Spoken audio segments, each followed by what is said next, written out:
This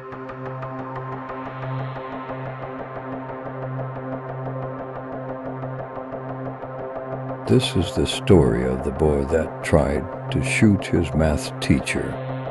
Fine part to me, trying to stay calm while wondering what Steve's intentions were, and how I could protect the most students if he did start shooting. Surprisingly, I thought more about how to protect them than about how to protect myself. Luckily, I never had to find out if my plans would work because Mr. Fowler came to the door and asked to see Steve in the hall. I held my breath as he got up and walked to the door, but nothing happened, and soon we heard them walking away. When we could no longer hear them, everyone started talking at once. Most of the students had been aware of what. Welcome back to my channel. It's great to see you guys. I hope you're having a great day. If you're new to the channel, please subscribe and leave a like and subscribe on the video. We welcome you to our community. So today we'll be checking out some more storytime videos. So let's just jump in.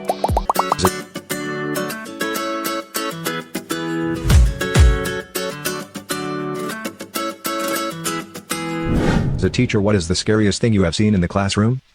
The most horrifying moment in my classroom came in my second year of teaching in 1969. Students were doing class work, and I was working at my desk when I looked up to see a young man showing another young man what looked very much like a handgun. To get a better look, I got up to sharpen my pencil. When I was sure what I was seeing, I walked to a very good student's desk. I bent over as if helping him with his work. I whispered very quietly, "Go get Mr. Fowler, assistant principal. Walk to the outside door, then run." He didn't look up but said, "I will." I saw. Next came the most horrifying part to me, trying to stay calm while wondering what Steve's intentions were, and how I could protect the most students if he did start shooting. Surprisingly, I thought more about how to protect them than about how to protect myself. Luckily, I never had to find out if my plans would work because Mr. Fowler came to the door and asked to see Steve in the hall. I held my breath as he got up and walked to the door. But nothing happened, and soon we heard them walking away. When we could no longer hear them, everyone started talking at once. Most of the students had been aware of what was happening, and several of them asked me how I stayed so calm. I told them it was the best thing to keep them safe. The boy that Steve was showing the gun to asked me if I wanted it. I said yes. He told me that he put the safety on, and brought it to my desk where I opened the bottom drawer and he put it in. Not long after that, Mr. Fowler was back and asked if I knew where the gun was. I opened the drawer and he took it out. It dawned on me later that he was wearing gloves. He also told me outside the door that Steve admitted to planning to use the weapon on his math teacher. He had math next. The next period was my planning. I went immediately to the teacher's lounge, where I collapsed. I was shaking, and when my friends asked what was wrong, I told them that I just had a student with a gun in my classroom planning to use it on his math teacher, which caused all of my colleagues to freak out. When I calmed down again, I went to the office to ask if I could possibly go home for the rest of the day. The principal said they had already called a sub for me. I went home and took my dog for a very long walk to work off the nervous energy. God damn it. Yo, shout out to that teacher though for staying calm and being smart about the situation, and he did well protecting those kids, so shout out to him. In the 70s, a gang beat up my dad and put him in the hospital. So he got revenge on all of them. This isn't my story, but rather my dad's. I know the believability of this might be hard, but I believe this story to be true. My dad was a very nice and hard-working man with some of the greatest patience for bullshit I've ever seen. But he also had a temper that could make an angry moose turn the other way.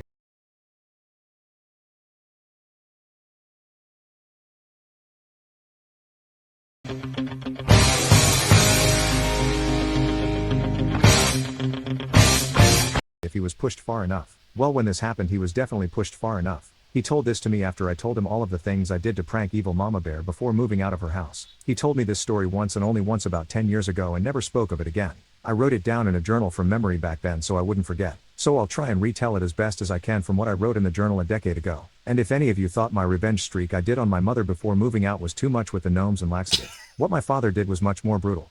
And probably explains where I got my conniving side from. This story happened in the late 70s. My dad was a young man striking out on his own for the first time. He lived alone in a really crappy part of town while attending college and working at a gas station as a steady job. But the area had lots of thugs, and lots of violence. There was a group of guys he knew from high school that just loved to mess with him. The first thing they did was spray paint graffiti all over his car, a '68 Chevy Nova. Then they started harassing him every night he was coming home from work or class because they were always hanging around his building.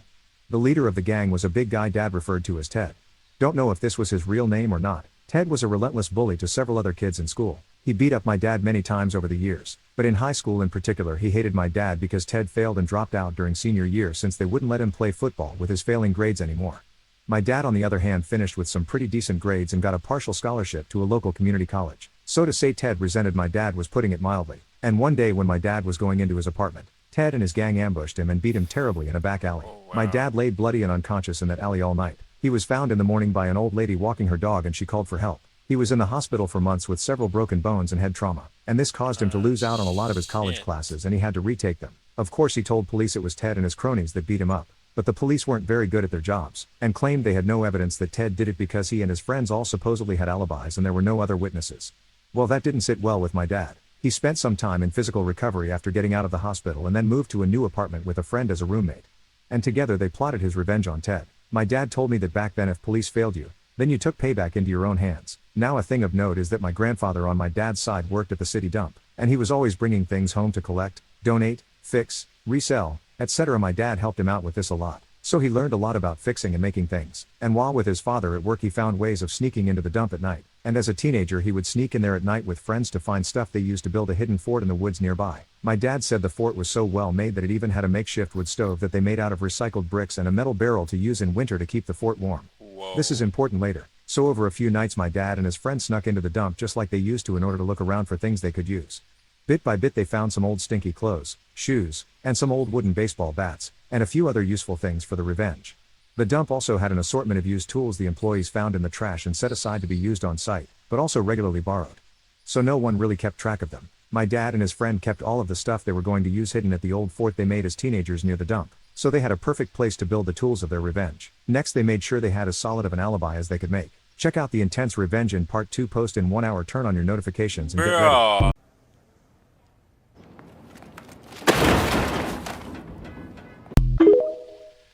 God damn it. I need to stop doing blind What did you find while reactions. snooping that you wish you had never found?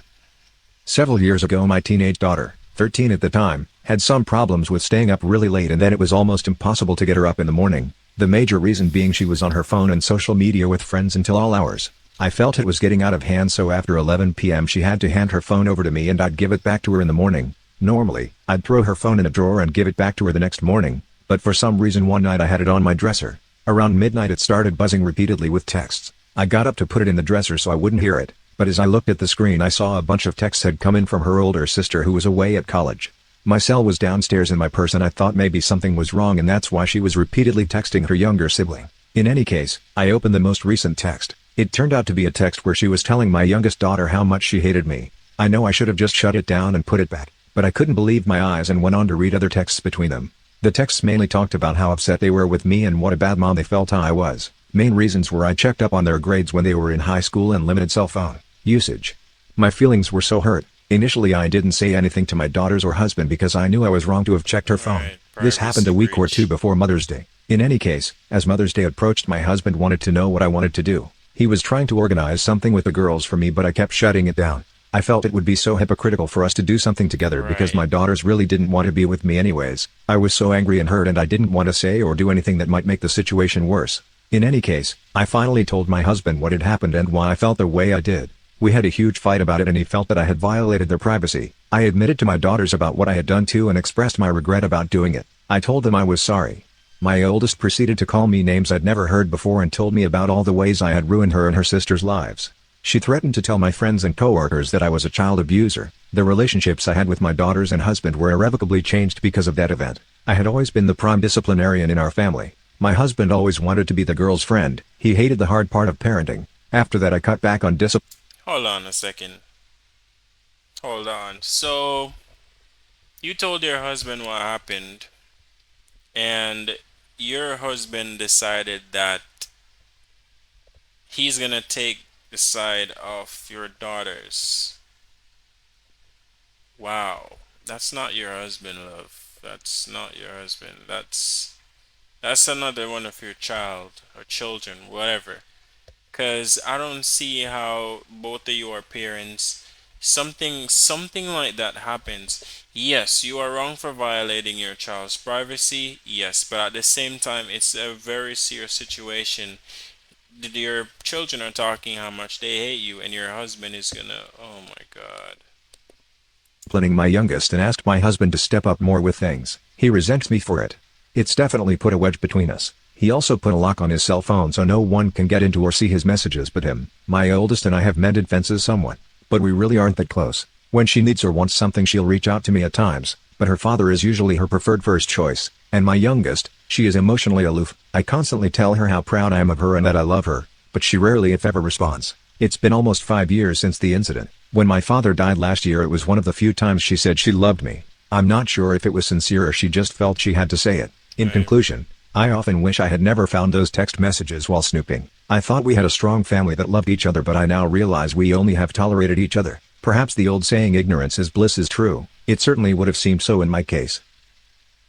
Stop it. Get some help.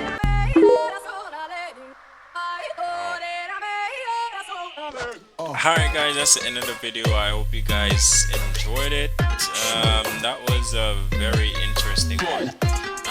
But no further ado guys, if you're new to the channel, please subscribe, leave a like on the video, and we'll see you in the next one.